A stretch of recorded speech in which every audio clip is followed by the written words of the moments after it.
नमस्कार,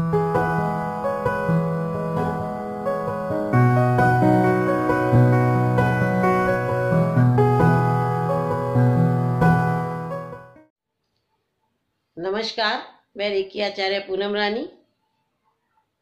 आज के दिन रेकी की तीसरी प्रतिज्ञा, आज के दिन मैं क्रोध नहीं करूंगी। ये उससे भी कठिन। क्रोध तो आ ही जाता है जाने कहां से, और दूध की तरह उबल जाता है, फैल जाता है चारों तरफ, अपनी गंदगी फैला के चला जाता है।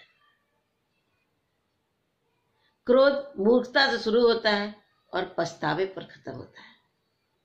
आपको पता है, क्रोध करते ही आपका अपना नुकसान होता है। जिस पर आप कर रहे हैं उसका कुछ नहीं बिगड़ता।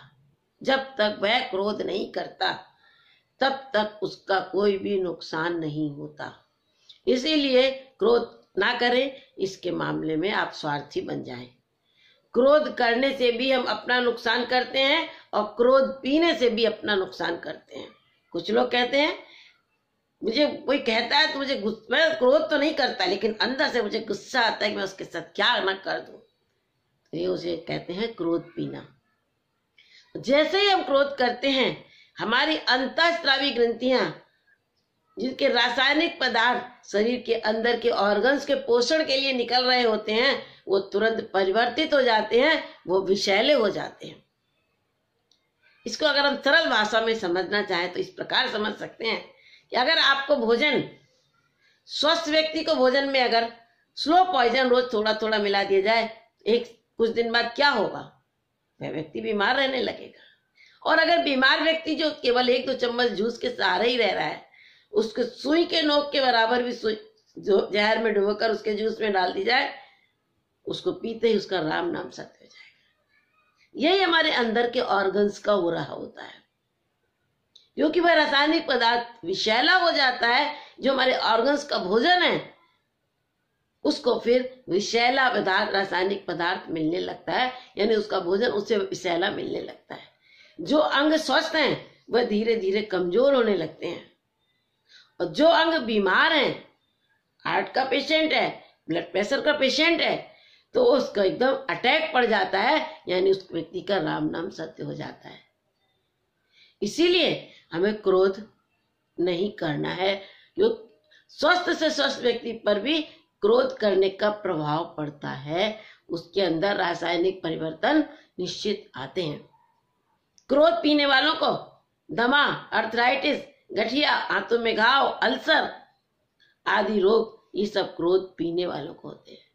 इसीलिए क्रोध की परिस्थिति आने पर भी कोशिश करें कि क्रोध को ना आने दें। कभी कभी क्रोध आवश्यक भी होता है। ऑफिस में, घर में, दुकान में, व्यापार में, जब आवश्यक हो किसी भी व्यवस्था को सुधारने के लिए, किसी भी नुकसान को बचाने के लिए, तब क्रोध का नाटक कर सकते हैं।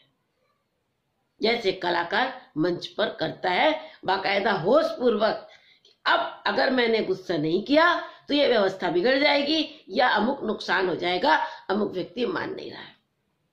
अब आपने तैयारी कर ली मानसिक कि मुझे क्रोध करना है, क्योंकि व्यवस्था को सुधारना है या अमुक व्यक्ति को सुधारना है।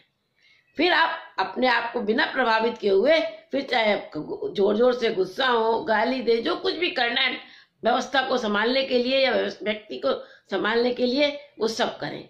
फिर अंदर आके अपनी पीठ थपकाएं, शाबाश, तुम होश पूर्वक रहे और होश पूर्वक अपना कार्य पूरा कर लिया, तुमको धन्यवाद। इससे उसके होने वाले नुकसान से आप अपने को बचा पाएंगे।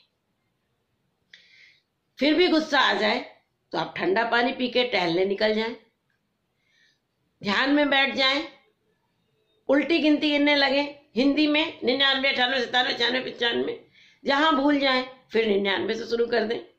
2-4 बार के बाद आपको खुद हंसी आ जाएगी और गुस्सा चला जाएगा।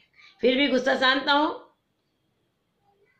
रेकी करने बैठ जाएं, ध्यान करने बैठ जाएं, फिर भी गुस्सा शांत ना हो, पेपर पर लिख डालें। लिख कर पढ़े नहीं, इतना छोटा छोटा फाड़े चिंदी चिंदी कि उसको पढ़ ना पाए, क्योंकि मन बड़ा चालाक है, क्योंकि उसका खुराक है नेगेटिव चिंतन, तो वो कहता है ये चला जाएगा तो मेरा चिंतन चला जाएगा, तो एक बार पढ़ तो लो। और जहां आपने पढ़ा वो प्रोग्रामिंग हो जाएगी। जब किसी चीज को हमेशा याद रखना होता है तो लिख कर पढ़ा जाता है, जब दिमाग से निकालना होता है तो एक बार लिख कर फाड़ के फेंक दिया जाता है। इसलिए उसको पढ़े नहीं, आवश्यकता पड़ जाएगी तो दोबारा उसको हम जो रह जाएगा दोबारा लिख के भेज देंगे, फाड़ देंगे। फिर भी गुस्सा शांत ना हो तो उस व्यक्ति की आदमकद फोटो ले लें, या तकिया को उस व्यक्ति को मानकर जूता ले, चप्पल ले या लाठी ले, खूब ठुकाई करें, जब तक पीटते चले जाएं जब तक आप थक न जाएं। फिर क्या, वाह, गाली देना हो तो गाली भी दें, क्योंकि वो अंदर रहेगी तो आपका नुकसान पहुंचाएगी। बाहर निकालते हैं समाज में तो लोग कहेंगे अरे पढ़ा लिखा व्यक्ति होकर ऐसी गालियां दे रहा है। इसीलिए अकेले में वो भी निकाल लें और फिर जीत जाए, अरे वाह हम जीत गए, इसको चू तक नहीं बोलने दिया, खूब ठुकाई करी। अगर मर्डर करने का विचार आ चुका है, कटाई भी कर दें, जिससे कि वो विचार निकल जाए, दिमाग में रहेगा तो अनजाने क्रोध में आप कहीं मर्डर कर जाएंगे अपने, और फिर अपना जीवन बर्बाद कर लेंगे। उस बर्बादी से बचाने के लिए आप इस प्रकार से कटाई भी करके और फिर अपनी जीत का स्वाभिमान करके और थैंक्स बोल के अपने आप को बोल लें। इससे आप क्रोध से होने वाले नुकसान से अपने आप को बचा सकते हैं। नमस्कार।